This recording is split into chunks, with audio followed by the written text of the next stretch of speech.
तो दोस्तों आज हम पढ़ेंगे type of redox reaction. Type of redox reaction कितने प्रकार होते हैं। सबसे पहले रेडॉक्स रिएक्शन के टाइप है। सबसे पहले कम्बाइनेशन रेडॉक्स रिएक्शन, इसके बाद डिकम्पोजिशन रेडॉक्स रिएक्शन, इसके बाद डिस्प्लेसमेंट रेडॉक्स रिएक्शन। तो इसमें जो होता है डिस्प्लेसमेंट रेडॉक्स रिएक्शन में इसमें होता है मेटल डिस्प्लेसमेंट ऑफ रिएक्शन, इसके बाद non metal displacement redox reaction और डबल डिस्प्लेसमेंट रिडॉक्स रिएक्शन, जो कि 10 में हम पढ़े हैं।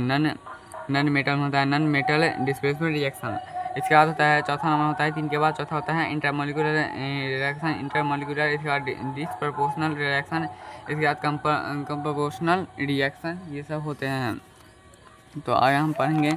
यहाँ पे सबसे पहले है कॉम्बिनेशन रिएक्शन। तो कॉम्बिनेशन रिएक्शन क्या है, होता है कि जब ए प्लस बी बराबर को मिलकर क्या होता है ए बी, ये होता है कंपोजिशन रिएक्शन। जैसे MgO में और O2 मिल जाता है तो बन जाता है क्या MgO2। CO में जब हाफ O2 मिल जाता है तो बन जाता है CO2। तो इसके बाद CaO में कैल्शियम ऑक्साइड में जब CO2 मिल जाता है तो ये बन जाता है कैल्शियम कार्बोनेट। इसके बाद NO में नाइट्रोजन ऑक्साइड में जब O2 मतलब ऑक्सीजन मिल जाता है तो वही होता है NO2।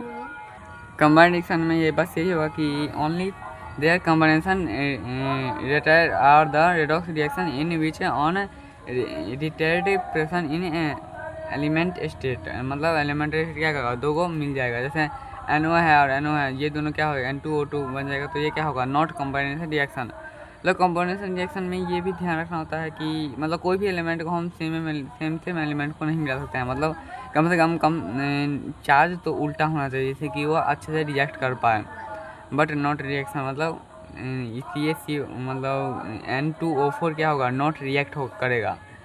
क्यों? क्योंकि यहाँ पे भी प्लस चार्ज है, माइनस चार्ज ये संतुष्ट है और यहाँ पे भी मतलब संतुष्ट होता है एक तरह से, तो यहाँ पे नहीं होता है। इसके बाद है दूसरा है डिकम्पोजिशन रिएक्शन। डिकम्पोजिशन में क्या होता है, जैसे ए बी को हम हीट करेंगे तो A प्लस बी बन जाएगा। A/B को अगर हम जैसे हीट करेंगे या थर्मोडाइनमिक तरीका से या सनलाइट में रखेंगे फोटोग्राफिकल टेक्निक में तो ये A प्लस बी बन जाएगा। इसके बाद है A/B इलेक्ट्रिसिटी अगर हम देंगे तो वह A प्लस बी में बन जाएगा, तो उसे भी आएगा डिस्कम्पोजिशन रिएक्शन। तो जैसा नोट में दिया है decomposition reaction are the redox reaction only when are of the product present in elemental state. मतलब कि यह note decomposition reaction are redox reaction only when, मतलब ये सिर्फ रेडॉक्स रिएक्शन में ही ओनली व्हेन होगा of the product present in elemental state. मतलब एलिमेंटल स्टेट में जैसे कि MgO है, ये +2 है, ये -2 है, तो जब इसे हम इसे हीट करेंगे तो Mg+O2 क्या होगा रेडॉक्स रिएक्शन होगा, क्योंकि यह दो अलग अलग भागों में टूट गया है। इसके बाद CaCO3 है, यहाँ पे +2 चार्ज है, प्लस चार्ज है, -2 चार्ज है, तो ये CaOA बन गया और CO2 बन गया, जो कि यह संभव नहीं है। मतलब ये भी नहीं होगा।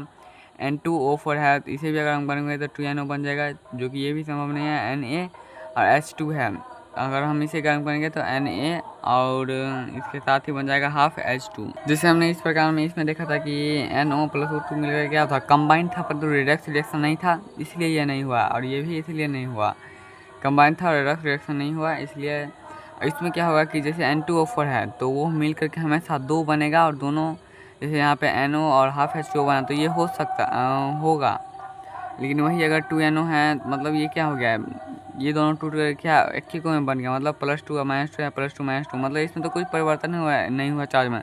ये कंबाइन मतलब डिकम्पोजिशन होगा, मतलब डिकम्पोजिशन भी एक तरह से कहे तो नहीं होगा। CaCO3 में CO + CO2 बन गया, ये डिकम्पोजिशन हो गया रिएक्शन, लेकिन रेडॉक्स रिएक्शन नहीं हुआ, तो ये मतलब नहीं होगा सिंपल। इसके बाद डिस्प्लेसमेंट रिएक्शन तो पता है सबसे पहले मेटल रिएक्टिव सीरीज। तो मेटल रिएक्टिव सीरीज हमें क्या करना होगा, याद होगा। जैसे कि इसका उदाहरण अगर देखोगे जाफेन मेटल सीरीज का याद कर लो कि क्या होता है PSBC और MAZI एंटल है, मतलब PSBC मजिंटल है चाप, तो यही इसका शॉर्टकट होता है, तो हमें इसको याद कर लेना है। तो इसको हम देखेंगे और डिटेल में, जैसे कि हम P है ऐसा, B है ऐसा, M है, मतलब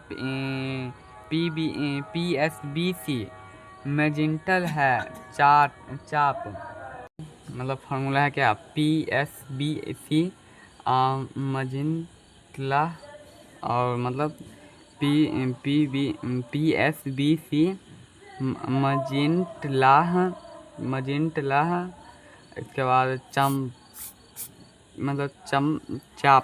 मजिंटलाह चाप। चाप मतलब सीधा सीधा यहाँ पे फॉर्मूला है पी एस बी सी क्या है, पी एस बी सी और है मजिंटलाह चाप। तो यहाँ पे पी एस बी सी में क्या होगा, पी से पोटेशियम, एस से सोडियम, बी से बेरिलियम, सी से कार्बन, एम से मैग्नीशियम, ए से एल्युमिनियम, जी से जिंक, ऐसे फेरस, एन से नाइट्रोजन, टी से टीन और एल से पम्बस और एस से हाइड्रोजन हो गया। इसके बाद में सी से कॉपर, एस से पारा और मतलब एस जी, ए से ए जी, ए से ए यू और पी से पी टी। मतलब ए जी क्या है, मतलब ए यू क्या है, मतलब ज़्यादा महंगा है चांदी से, तो क्या है कम रिएक्टिव है, जिसके कारण वह वायु से कम रिएक्ट करता है और वह अधिक दिनों तक टिकता है। मतलब ए यू मतलब सोना एक तरह से रिएक्ट ही नहीं ज़्यादा करता है, इसीलिए ए यू क्या है कम नीचे है और ए जी ज़्यादा ऊपर है। मतलब ए में दिक्कत हो जाता है कभी कभी। जिससे यहाँ पे देखोगे मोस्ट रिएक्टिव क्या है, potassium, sodium, beryllium, calcium, magnesium. इसके बाद उससे कम है मतलब less reactive aluminium, zinc, ferrous, nitrogen, S N, PbH2। मतलब नीचे के यहाँ जो ऊपर के तत्व है वो नीचे के तत्व को क्या करता है, डिस्प्लेस कर सकता है। जैसे हम कहते थे कि ये उसकी बीवी को लेकर के भाग गया, वो उसकी, यही रिएक्शन है इसमें। इसके बाद लेस रिएक्टिव, मतलब ये तो रिएक्टिव होता नहीं है। इसके बाद लेस रिएक्टिव हम नोबेल मेटल कहते हैं, या फिर ये जल्दी रिएक्ट नहीं करता है। तो मेटल रिएक्टिव क्या ऊपर जाते जाते क्या होता है, बढ़ता जाता है। जैसे यहाँ पे देखो कि ए जी जनरेशन क्या है, ए जी क्या है कम रिएक्टिव है, जनरेशन पर ज़्यादा रिएक्टिव है। तो क्या होगा, मतलब जिंक ज़्यादा रिएक्टिव है ए जी से, तो ये क्या होगा, रिएक्शन नहीं होगा। जिंक ए जी को क्या करेगा, विस्थापित कर देगा। इसमें कॉपर फेरस को विस्थापित नहीं कर पाएगा, लेकिन फेरस कॉपर को विस्थापित कर देगा आराम से। मैग्नीशियम को, एस एन को विस्थापित कर देगा, लेकिन सोडियम टीन भी विस्थापित कर देगा। इसके बाद इसमें क्या, non metal displacement reaction, hydrogen displacement reaction हम इसे कहते हैं, या फिर हम इसे कहते हैं मेटल नॉन मेटल डिस्प्लेसमेंट।